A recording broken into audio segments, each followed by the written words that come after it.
स्वागत है आपका हमारे YouTube चैनल में। तो आज की वीडियो में देखेंगे क्लास 9 का इतिहास। इम्पोर्टेंट क्वेश्चन है ना, क्लास 9 इतिहास का इम्पोर्टेंट क्वेश्चन जो कि टर्म 2 में 28 तारीख को एग्जाम होने वाला है। उसमें क्या क्या क्वेश्चन आएगा। तो सबसे पहले तो इससे पहले जो कल वीडियो दिए थे जिसमें तीनों सेट का सॉल्यूशन बताए थे, सबसे पहला काम उसको देख लेना है।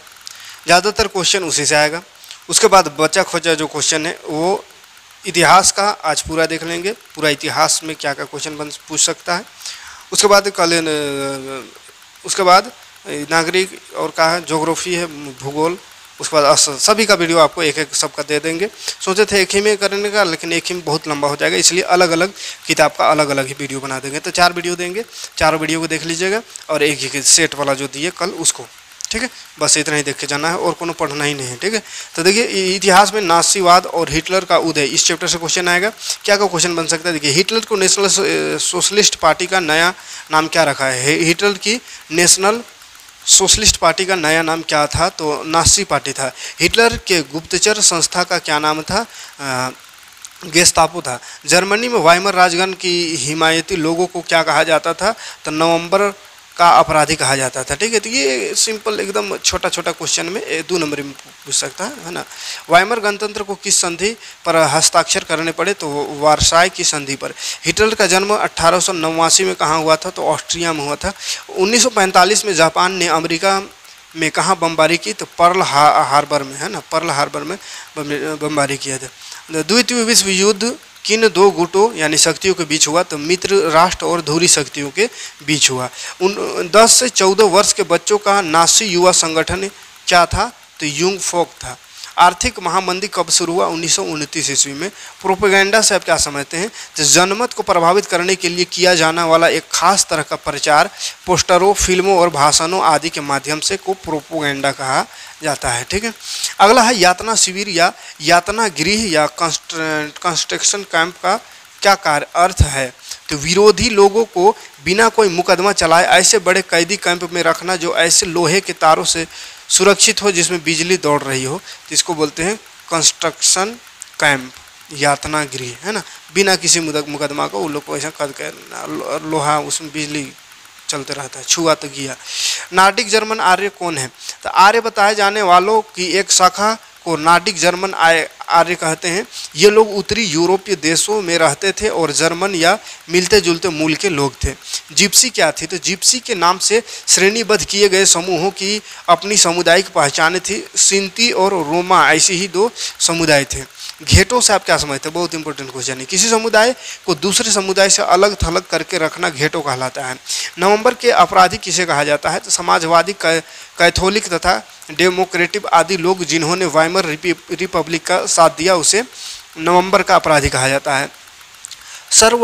सर्वहाराकरण का अर्थ क्या अर्थ है, तो इसका अर्थ है कि निर्धनता का उस निम्न स्तर पर पहुंच जाना जिसमें प्रायः कामगार लोग होते हैं। महात्मा गांधी ने एडोल्फ हिटलर को क्या नसीहत दी, हमें अहिंसा के रूप में एक ऐसी शक्ति प्राप्त हो गई है जिसे यदि संगठित कर लिया जाए तो वह संसार भर की सभी प्रबलतम हिंसात्मक शक्ति के गठजोड़ का मुकाबला कर सकती है। ये महात्मा गांधी ने हिटलर को नसीहत दी थी।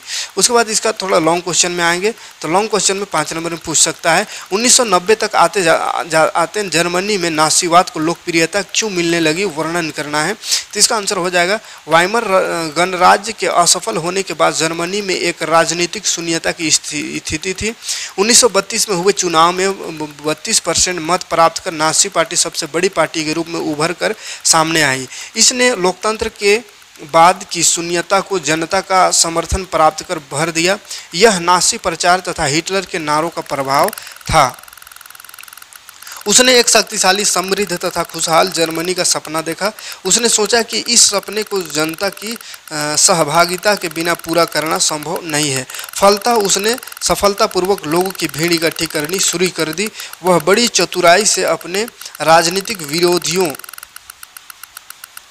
का खात्मा करने लगा। हिटलर यूथ जर्मन युवाओं को सेना में भर्ती होने का आह्वान तथा प्रजातीय विभेदीकरण जैसे नीतियों को त्वरित जनसमर्थन प्राप्त हुआ। हिटलर जनता की इच्छा को समझने में माहिर था। वही जनता थी जिसने आत्मसम्मान यह वही जनता थी जिसके आत्मसम्मान को युद्ध में पराजय तथा वर्साई की अपमानजनक संधि से गहरा धक्का लगा था। हिटलर ने लोगों को उनका आत्मसम्मान लौटाने का वादा किया। वह राजनीतिक आर्थिक संकट का दौर था जिसने हिटलर के छद्म नारों ने अपना काम किया तथा जर्मनी में नासीवाद लोकप्रिय हो गया। नाजी समाज में औरतों की क्या भूमिका थी, ये एक बड़ा इंपॉर्टेंट क्वेश्चन हो सकता है। तो देखिए, जर्मनी में बच्चों को बार बार बताया जाता था कि पुरुषों एवं महिलाओं में बड़ा भारी अंतर है। लोकतांत्रिक समाजों में आदमियों तथा औरतों में समानता के लिए जो संघर्ष चल रहे हैं वो पूरी तरह से गलत है, और अगर उसे मान लिया जाता है या उसे लागू कर दिया जाता है तो इससे समाज पूरी तरह बर्बाद हो जाएगी। नाजी जर्मनी में जहां एक और लड़कों को कहा जाता था कि वे दिल, दिमाग एवं शरीर से कठोर, हृदय बहुत ही बलवान तथा कठोर बने, वहीं लड़कियों को कहा जाता था कि वे उदार हृदय, मां तथा केवल शुद्ध जर्मन आर्यों का ही गर्भ धारण करके केवल शुद्ध जर्मन नस्ल के बच्चे की ही मां बने।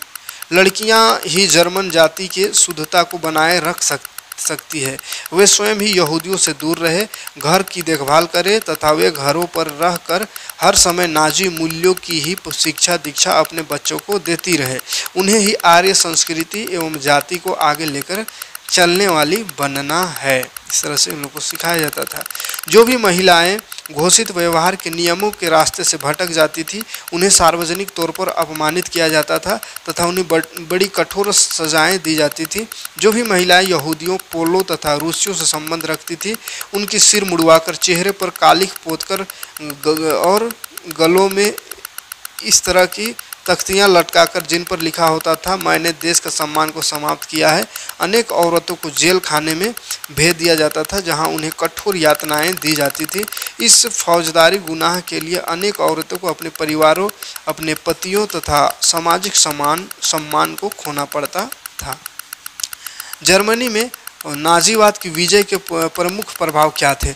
इसका आंसर होगा जर्मनी में नाजीवाद के विजय का प्रमुख परिणाम यह हुआ कि वहाँ की सत्ता हिटलर के हाथ में आ गई और उसने सैनिक शक्ति को बहुत तेजी से बढ़ावा दिया। जर्मनी के लोग प्रथम विश्व युद्ध हुए अपने अपमान का बदला लेने के लिए युद्ध की तैयारियां करने लगे और विनाशकारी शस्त्र बनाने लगे। परिणाम स्वरूप अन्य देशों में भी शस्त्र की होड़ लग गई, अतः दूसरे विश्व युद्ध की भूमिका तैयार हो गई। वाइमर गणराज्य के जन्म पर एक लघु टिप्पणी देना है। तो जर्मनी केंद्रीय शक्तियों के साथ प्रथम विश्व युद्ध में नवंबर 1918 में मित्र गुट अलाइड पावर्स से पराजित हुआ। शाही जर्मनी की इस पराजय ने संसदीय राजनीतिक दलों को जर्मनी की राजनीति का पुनः रूपांतरण करने का अवसर प्रदान किया। एक राष्ट्रीय सभा वाइमर में मिली तथा संसदीय संविधान की स्थापना की जिसके संघीय ढांचा अपनाया गया। रिचस्टाग या जर्मन संसद में उप प्रधानमंत्री चुने जाते थे। इसका गठन सर्वव्यापक वयस्क मताधिकार के आधार पर, जिसमें महिला भी शामिल थी, किया गया था।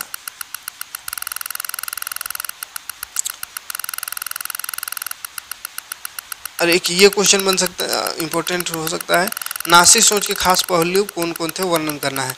प्रथम विश्व युद्ध के पश्चात जर्मनी से वार्साई की संधि द्वारा जो कठोर और अपमानजनक व्यवहार किया गया उसका यह परिणाम हुआ कि जर्मनी में नाजीवाद नाम से एक तानाशाही राज स्थापित हो गया। नाजी दल की मुख्य विशेषताएं ये या मुख्य विचार या मुख्य सिद्धांत देखिए। प्रथम विश्व युद्ध के पश्चात जर्मनी में हिटलर के नेतृत्व का आरंभ हुआ। इस आंदोलन के मुख्य सिद्धांत निम्नलिखित थे। पहला सिद्धांत थे राज्य सबसे ऊपर है। नाजीवाद के अनुसार लोग राज्य के लिए है, ना कि राज्य लोगों के लिए। यह युद्ध को उचित ठहराता था और शक्ति के प्रयोग को सराहना करता था। नाजीवादी सभी प्रकार के संसदीय संस्थाओं को समाप्त करने के पक्ष में था और एक महान नेता के नेतृत्व की सराहना करता था। यह उदारवाद, समाजवाद और साम्यवाद को जड़ से उखाड़कर फेंकना चाहता था। यह जर्मनी में यहूदी लोगों को बिल्कुल मिटा देने के पक्ष में था क्योंकि वे ही जर्मन के लोगों का आर्थिक मुसीबत का कारण थे। यह हर विरोध को समाप्त कर देना चाहता था और हर प्रकार के दल संगठन के विरोध था। नाजीवाद जर्मनी साम्राज्य का विस्तार करना चाहता था और उन सभी बस्तियों को वापस लेना चाहता था जो प्रथम विश्व युद्ध से पहले जर्मनी के अधीन थी। नाजीवाद जर्मनी की सैनिक शक्ति को बढ़ाना चाहता था और उसे विश्व की महान शक्ति के रूप में देखना चाहता था। उसके बाद देखिए वन्य समाज और उपनिवेशवाद से क्या क्या क्वेश्चन बन सकता है। पहला क्वेश्चन, गांव में अंग्रेजों द्वारा किस तरह की भूमि प्रयोग हेतु छोड़ी गई थी। तो जो भूमि बहुत ज़्यादा दलदली और सामान्यतः पहुंच से बाहर होती थी, जहां पर आया मलेरिया जैसी भयंकर बीमारी फूट पड़ती थी, वही भूमि परंपरागत रूप से गाँव वालों के सामान्य प्रयोग के लिए अंग्रेजों द्वारा छोड़ दी जाती थी। बागान किसे कहते हैं। तो बागान देखिए जिस विशेष प्रजाति के पौधों को सीधी कतारों में लगाने की प्रक्रिया को पौधारोपण या बागान कहते हैं। किसी भी विशेष प्रजाति पौधों को सीधे कतार में लगाना है ना। सबसे अच्छे वन किन को माना जाता है। सबसे अच्छे जंगलों को आरक्षित वन कहा जाता है क्योंकि ये लोगों के दखल अंदाजी से बिल्कुल सुरक्षित रहते हैं। सागवन और साल जैसे वृक्षों को क्यों प्रोत्साहित किया गया, क्योंकि वे लंबे और सीधे होते हैं और उनसे जहाज और रेल के डिब्बे और पटरियां आसानी से बनाई जा सकती हैं। बस्तर कहाँ है। तो यह स्थान छत्तीसगढ़ के सबसे दक्षिणी भाग में स्थित है और आंध्र प्रदेश, उड़ीसा और महाराष्ट्र आदि राज्यों के साथ इसकी सीमाएं लगती हैं बस्तर की, है ना। वन विनाश किसे कहते हैं। तो वनों को विलुप्त होने को सामान्यतः वन विनाश कहते हैं। 1878 के वन्य कानून में वनों को किन 3 भागों में बांटा गया। तो आरक्षित वन, सुरक्षित वन और ग्रामीण वन। वैज्ञानिक वानिकी की नई योजना के अंतर्गत कौन कौन से कदम उठाए गए। तो वैज्ञानिक वानिकी के योजना के अंतर्गत प्राकृतिक वनों को जिनमें विविध प्रजाति वाले वृक्ष थे उन्हें काट डाला गया क्योंकि उनका उद्योगों में कोई इतना प्रयोग और लाभ नहीं हो सकता था। इसके स्थान पर एक ही प्रजाति के वृक्ष लगाए गए जिनकी देखभाल करना भी आसान था और जिनसे होने वाली लाभ भी अधिक संभावना थी। वन वातावरण में नमी को कैसे जोड़ते हैं। वन वातावरण में नमी को कैसे जोड़ते हैं। तो वनों के पेड़ पौधों से जल निकलने या उड़ने की जो प्रक्रिया होती रहती है या पर्यावरण या वातावरण में नमी को बढ़ाती है। जल निकासी से एक फ़ायदा यह भी कि इससे जलवायु समान स्तर की बनी रहती है। प्रायः जिन क्षेत्रों में वन ज़्यादा होते हैं उनमें वर्षा भी खूब होती है क्योंकि जलवाष्प ज़्यादा बनता है। लघु उत्तरीय प्रश्न यानी थोड़ा बड़ा लघु उत्तरीय और दीर्घ उत्तरीय यानी 5 नंबरी क्वेश्चन। औपनिवेशिक काल में वन प्रबंधन में आए परिवर्तन ने झूम खेती करने वालों को किस प्रकार प्रभावित किया। इसका आंसर हो जाएगा झूम खेती करने वाले वे लोग थे जो बारी बारी वन के एक भाग को काट लेते थे और उससे जला लेते थे। वृक्ष काटने और जलाने का काम बारी बारी किया जाता था ताकि खेती भी होती रहे और बाकी हिस्से में जंगल कायम रहे। राख वाली भूमि पर मानसून की वर्षा आने के पश्चात बीज बोए जाते थे और अक्टूबर नवंबर में फसल काट ली जाती थी। परंतु अंग्रेजी सरकार ने झूम खेती को एक शर्मनाक प्रथा मानकर बिल्कुल बंद कर दिया क्योंकि इसमें एक तो भूमि कर प्राप्त करने की कोई संभावना नहीं होती थी और दूसरे आग की लपेटों से अच्छे वृक्षों के जल जाने का भी खतरा होता था। परंतु इन प्रावधानों के कारण झूम खेती करने वालों पर मुसीबतों का पहाड़ टूट पड़ा। उन्हें अपने पैतृक स्थानों और घरों से हाथ धोना पड़ा और नए व्यवसाय ढूंढने के लिए उन्हें दूसरे स्थानों पर जाने के लिए मजबूर होना पड़ा। परंतु कुछ झूम खेती करने वालों ने ऐसे कानून का विरोध किया और छिटपुट विद्रोह भी हुए।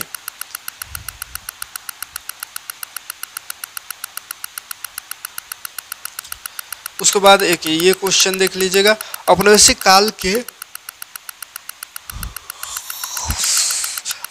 काल के वन प्रबंधन में आए परिवर्तन को बागान मालिकों को कैसे प्रभावित किया। तो बागान मालिक जो प्रायः यूरोपीय ही होते थे उन्हें नए वन कानूनों को काफ़ी लाभ रहा। एक तो उन्हें बड़े बड़े जंगलों को काटकर वहां अपने चाय, कॉफ़ी और नील आदि के बागान स्थापित करने में आसान हो गए और दूसरे उन्हें घुमंती लोगों, चरवाहा समुदाय के लोगों तथा आदिवासियों को अपने पास नौकर रखने का अच्छा मौका मिल गया क्योंकि अब उन जातियों से वनों को लाभ उठाने की सभी अधिकार छीन ली गई थी। इस स्थिति का लाभ उठाते हुए यूरोपीय बागान मालिकों ने आदिवासी जातियों का खूब शोषण किया। बस्तर और जावा के औपनिवेशिक वन प्रबंधन में क्या समानताएं हैं। तो औपनिवेशिक काल में बस्तर तथा जावा में वन प्रबंधन के निम्नलिखित समानताएं थी। दोनों ही जगहों पर शिकार को प्रतिबंधित कर दिया गया। रेलवे तथा जहाज निर्माण के लिए अत्यधिक संख्या में पेड़ों की कटाई की गई। वनवासी समुदायों द्वारा विरोध करने पर उन्हें प्रताड़ित किया गया। घुमंतू तथा चरवाहा समुदायों को वनों में प्रवेश करने से रोका गया। अगला, वन उत्पाद से संबंधित स्थानीय को वनों में प्रवेश करने से रोका गया। और वनों की कटाई तथा बागानों के विकास के लिए यूरोपीय कंपनी को लाइसेंस दिया गया।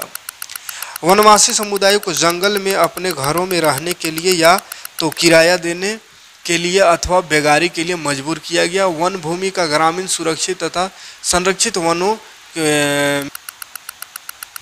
इन नीतियों के निर्माण में दोनों ही जगहों पर स्थानीय लोगों को शामिल नहीं किया गया, बल्कि यूरोपीय विशेषज्ञों ने इन नीतियों को अपने हित के लिए निर्माण किया। ठीक है। अगला, वैज्ञानिक वानिकी की प्रथम गतिविधियां क्या थी? तो वैज्ञानिक वानिकी की प्रथम गतिविधियां क्या थी, देख लीजिए। स्थानीय लोगों को उचित प्रशिक्षण देना ताकि वे स्थानीय स्तर पर उचित ढंग से वनों की व्यवस्था एवं प्रबंधन कर सकें। इस व्यवस्था को कानूनी अनुमति की आवश्यकता होती है। वनों के संसाधनों से जुड़े कानूनों के निर्माण की आवश्यकता थी। पेड़ ना गिराया जाए एवं जानवरों को चराने को सीमित किया जाने की आवश्यकता थी ताकि टिम्बर उत्पादन के लिए वनों को संरक्षित किया जा सके। वैज्ञानिक वानिकी को बहुउद्देश्य भूमि उपयोग के सिद्धांत के आधार पर प्रतिबंधन किया जाता है। यद्यपि टिम्बर की कटाई एवं उसके स्थान पर नए वृक्षारोपण की गतिविधियां मुख्यतः चलाई जाती है। इन सभी गतिविधियों को एकमात्र उद्देश्य यह है कि आवश्यकता अनुसार टिम्बर की आपूर्ति निरंतर जारी रहे तथा वनों का अभाव भी ना हो। ठीक है। तो ये रहा इतिहास का कुछ इंपॉर्टेंट क्वेश्चन।